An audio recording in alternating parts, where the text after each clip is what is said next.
The LA Lakers were not supposed to be this good. This is kind of getting scary here because they've won 5 straight. And with LeBron, they've won every single game he's played in this year. Granted, not fantastic competition, but still, JJ Redick has this team firing on all cylinders. And even though they don't have a top 10 offense or defense, they're still finding a way to win games. Luka Doncic is an MVP candidate.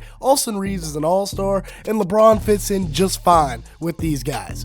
And this dude Luka last night went nuts, especially to start this one out. We see the bucket here less than a minute into a game, and that was the first of many because this man came out on fire, as I said. Peep the scoreboard here. It's 17-17 with 6 minutes left when Luka hits this 3. And I'll give you a hint. In the first quarter, he put up 24 points, 3 assists, a rebound, and a block on 9 of 14 shooting from the field and 5 of 8 from 3. Most people would call that a career game. Luka calls that a casual first quarter in the office. Then another one. He went on a personal 12-0 run against this Clippers team. Another 3 right here over Batum to make it a 6-point game. And then the final one here, a 3-point barrage. And the Clippers don't even know what's hit them. He finished with a casual 43 points, 13 rebounds, 9 assists, and 2 stocks in 38 minutes. Shot 14 of 28 from the field, 7 of 12 from beyond the arc. Empowered by that hot first quarter, he was hooping. It was an MVP type performance from him, and the fact that he's still third on the MVP list is kind of crazy, but it's going to be tough to top those first 2 guys. His numbers are ridiculous, 35 a game with 9 assists and 9 rebounds, shooting 47% from the field and 33% from 3, and like I said, third in MVP voting. While yes, it'll be tough to tackle these 2 guys, Shea's team is first in the West, and then he's tied with Joker's Nuggets as second in the West. But, I mean, if he averages a 35-point triple-double almost, it's going to be hard to not give it to him. Now, JJ Redick has been dialing up some elite sets, especially for Luka, like this one where he's going to set the back screen on Zubats, and Harden has to help, so he's just going to pop and become wide open for the 3-ball and knock one down to get in rhythm here. That was the first little bit of his personal 12-0 run. And then right here, he's going to call, this is his best little set that he runs, and it's pretty much unguardable because they're going to clear it out. So Marcus Smart, and I believe that Gabe Vincent is going to clear it out to this. Oh no, excuse me. That's Maxi Kleber. It's going to clear out to the side here, and then we're going to get the back screen from Jake LaRavia. But as soon as Kobe Sanders pops with Rui, then it's just going to be a backdoor cut, and it's going to be a wide open layup. They run it again later in the game. Same thing. LeBron, except this time, is going to set the flare screen. We're waiting on John Collins to make a move towards Gabe Vincent, and then LeBron's going to cut right downhill for the easy layup. That set is filthy. And then we got to talk about Rui Hachimura because this man deserves his flowers. Watch all this action up here.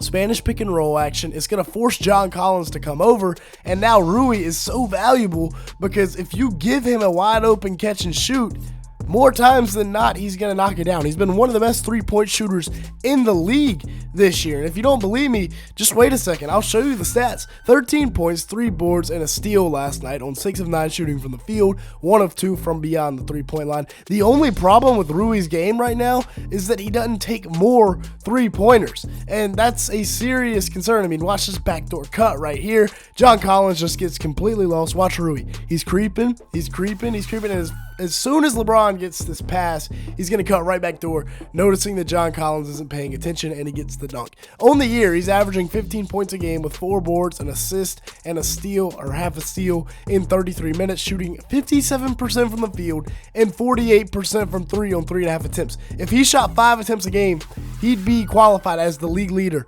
in 3-point percentage and would be considered an elite 3-point shooter, but only 3.8 attempts. We need a little bit more volume. Now, as for LeBron, this is what makes him so dangerous. Luka brings the ball down the court and then dishes it to LeBron, who's going to come off the pick and roll. That is really tough to stop, especially when LeBron, even though he's 80 almost, is coming off the pick and roll. He can still make that read, and he's developing a 3-point shot late in his career. The last 2 years, he shot 39% from 3 on the season. This year, he's 4 for 12 so far, but I expect that to come up a little bit because, like I said, over the last 2 years, 39% from 3. Not bad whatsoever. Last night, he had his best game of the year with 25 points, 6 rebounds, 6 assists, and 2 stocks. Was 9 of 15 from the field and 2 of 5 from beyond the arc. And then right here, this is another really good set. If you watch Duke play basketball, they run this set set all the time. Maybe that's where JJ Redick got it from. But Reaves is going to clear out, and then Jackson Hayes is going to set this first screen, but then he's going to turn around and rescreen, absolutely pinning John Collins in place. And look at all the space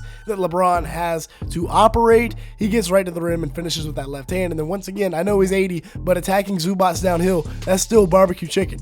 And then the passing. This is probably my favorite part of his game, because as he has aged, he's always been a good playmaker, but now he's an all-world playmaker.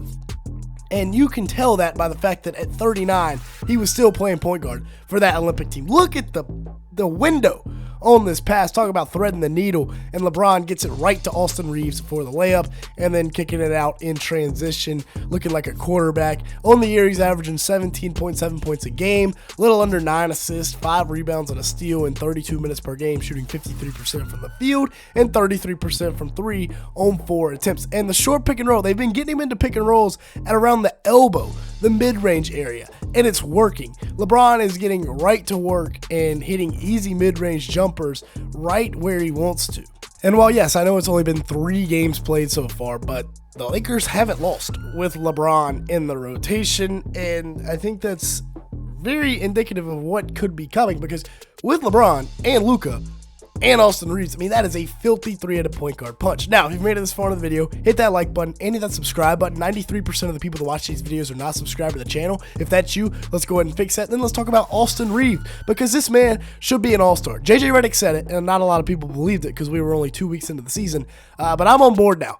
31 last night with 9 boards, 3 assists, 3 steals in 35 minutes. Shot 11 of 16 from the field, 2 of 4 from 3. And with LeBron coming back, his looks just continue to get easier and easier. Simon says jump, and then he gets right downhill for the layup. Coming off the pin down, then he backdoors it. LeBron threads the needle, and Austin Reaves with the easy layup. He's averaging 28 a game with 7 assists and 6 rebounds. Ladies and gentlemen, he's taking the jump, taking the leap, 50% shooting from the field. We won't talk about the three-point percentage right now, because a lot of that is down from early in the year where he was taking everything off the dribble. Now that he's getting more catch-and-shoot looks, expect it to go up a little bit. And then a great cut out of the corner. Nice find by Jackson Hayes, who we'll talk about in a second. And then DeAndre Ayton, who did not play last night, but apparently when you get DeAndre Ayton in a contract year, he turns into a different animal, because he has been good for the Lakers so far this year. 15.5 points a game, 8.5 rebounds, 1 assist and a block, shooting 70% from the field. And instead of the empty numbers that he's been giving people,